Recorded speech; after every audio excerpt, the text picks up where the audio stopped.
These boys are playing some serious football. Now here's where things really get interesting.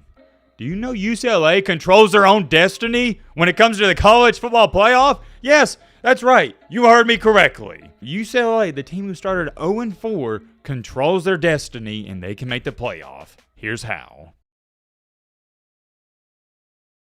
Ladies and gentlemen, boys and girls, hope you're having a great week. Hope you're having a great day. If not, hope this video can make it a little bit better. And man, oh man, we have to talk about one of the most unique situations, not just in this year of college football, but I'd say my entire lifetime covering this amazing sport. Over the many years, we've seen programs have amazing turnarounds. For example, remember what Coach Prime did with the Colorado Buffaloes? Took them from winning one game to last year, I think they wound up winning 8 or 9, wasn't it? Most recently, you got Kurt Sinetti. I don't think I need to explain what's been going on over there. A guy has taken a predominantly basketball school and turned them into a football powerhouse. But with all that being said, when do these turnarounds happen? The year after or a couple years after a very bad season. You rarely, if ever, see a turnaround in the middle of a season. If a team's having a bad season, it's just a bad season. They don't just randomly turn around for obvious reasons. You got to wait until you get some new players in. You got to wait until you get a new head coach in there. Stuff like that. Well, I guess somebody forgot to inform the UCLA Bruins on how you're supposed to do things because they said, we don't care how things are supposed to go.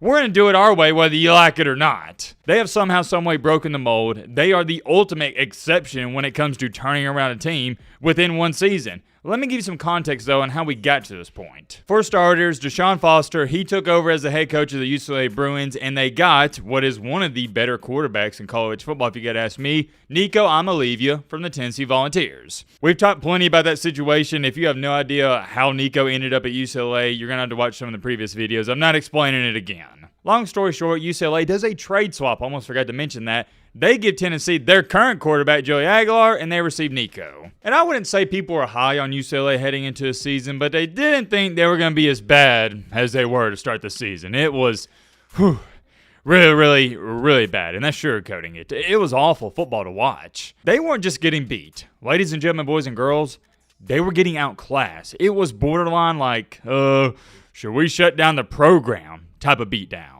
Utah, who's not that great, and I mean that with all due respect, beat them by 33 at home. The following week, they lost to a decent UNLV team, so right then and there alone, you're 0-2. Nico's not exactly playing that great, but like I said, after the Utah game and UNLV game, there's not much he can do when his weapons around him aren't helping him out, the coaching staff's not helping him out, and the offensive line wasn't all too great. And ultimately, it was a poorly coached team. I think we can all agree on that. But here is where things really started to get messy. This was a home game for UCLA. They hosted New Mexico, a group of 5 team, a team that you should probably beat. And they lost by 25. But that wasn't even the last straw. This one right here was the matchup against Northwestern. Northwestern's not terrible, they're not atrocious. As we know, they also beat Penn State. We'll get to that game in just a second. A little foreshadowing. Northwestern beats them 17-14.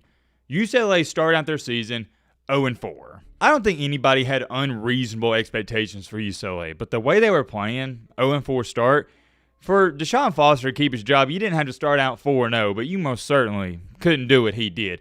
Bare minimum, you had to be 1-3, at least win one of these games. And I think it has a lot to do with you didn't even compete at home against Utah, and you didn't compete at home against New Mexico. And there was even a picture floating around social media, I'll try to find it for you guys, where they had a home game and there was nobody there. Y'all think I'm exaggerating, I'm not. When I saw that home crowd, I was like, whew, this is bad. They might as well just shut down the program for this season and get ready for next year. They got to make some changes ASAP. And I will clap it up to them, the AD, the boosters, whoever you want to give credit to, they made changes. So I can not only applaud that, but I can respect that. They fired Deshaun Foster. Here's what's even worse, and this is the craziest fun fact for you about this 0-4 start. Not only were they 0-4, which we already know, but they trailed in every single game for every single minute. They never, heading into a Penn State game, had the lead. You hear people say, oh, this is the worst team in college football, just joking while they're eating cheesy puffs in the man cave, but no.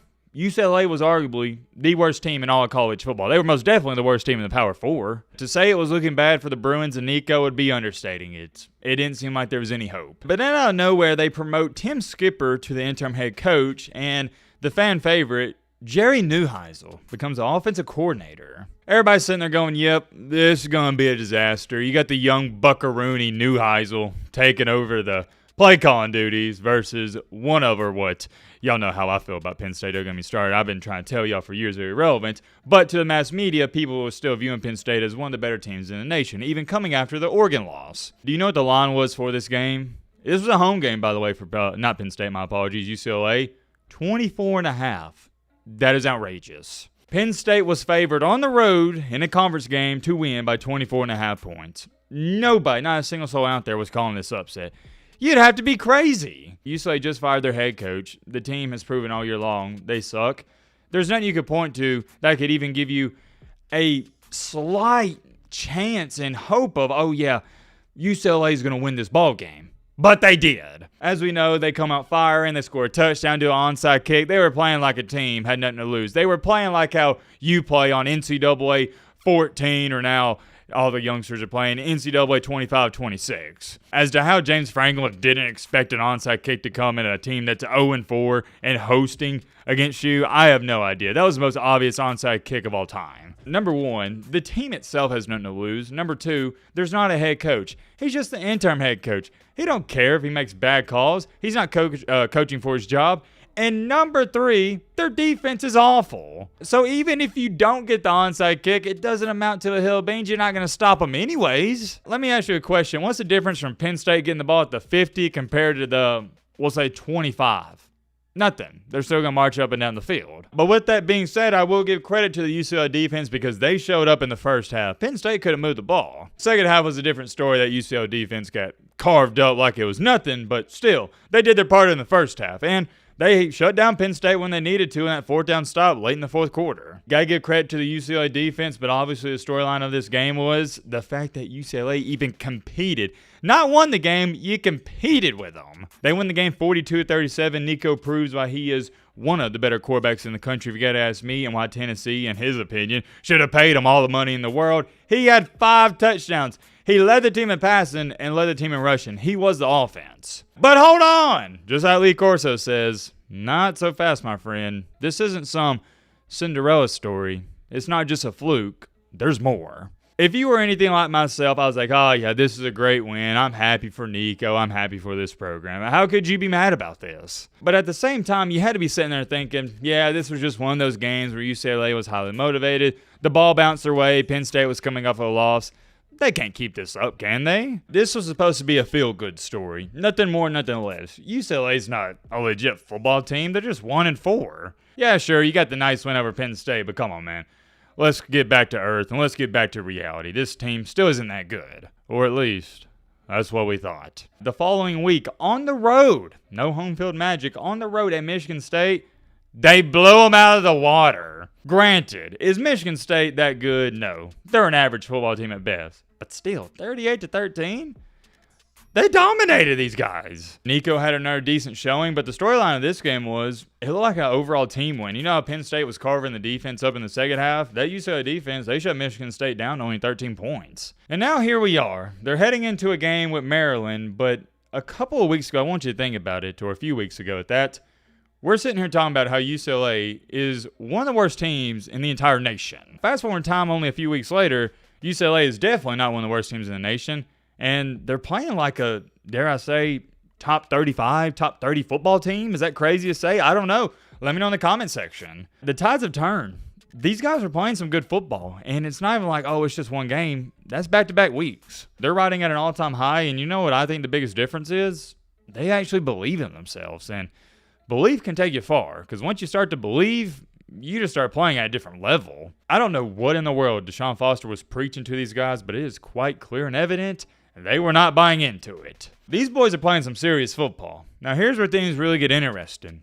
Do you know UCLA controls their own destiny when it comes to the college football playoff? Yes, that's right. You heard me correctly. UCLA, the team who started 0-4, controls their destiny and they can make the playoff. Here's how. Well, I say here's how like I'm going to give you some 5-minute explanation. We're obviously going to talk about it a little longer, but here's the long story short.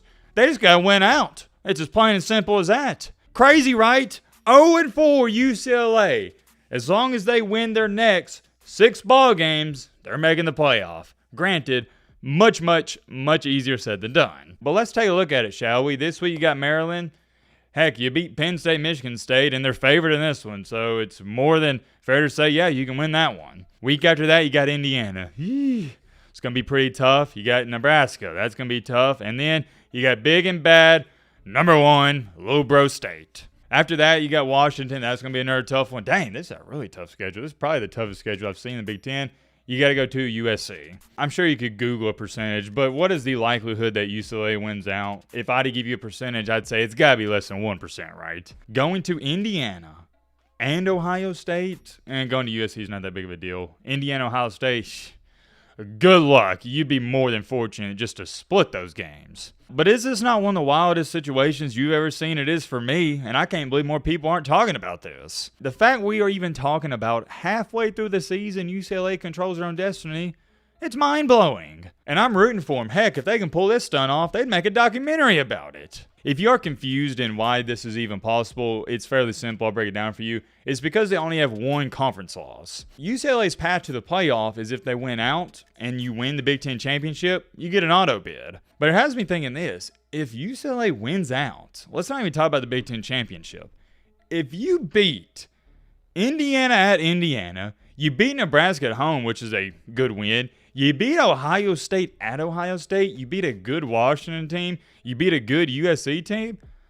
Even if you lose the Big Ten championship, I think that's enough to get you in the playoff. That's just me. Because I got to look at it different. I'm not holding those first 4 games against them too much. I'm not. You had an entirely different head coach and really a different football team. If UCLA wins out and they make the Big Ten championship and they lose that one, I don't see why they shouldn't be in the playoffs. But that's just me. Many more things I could say. I'm curious. Let me know your thoughts on all this down below. But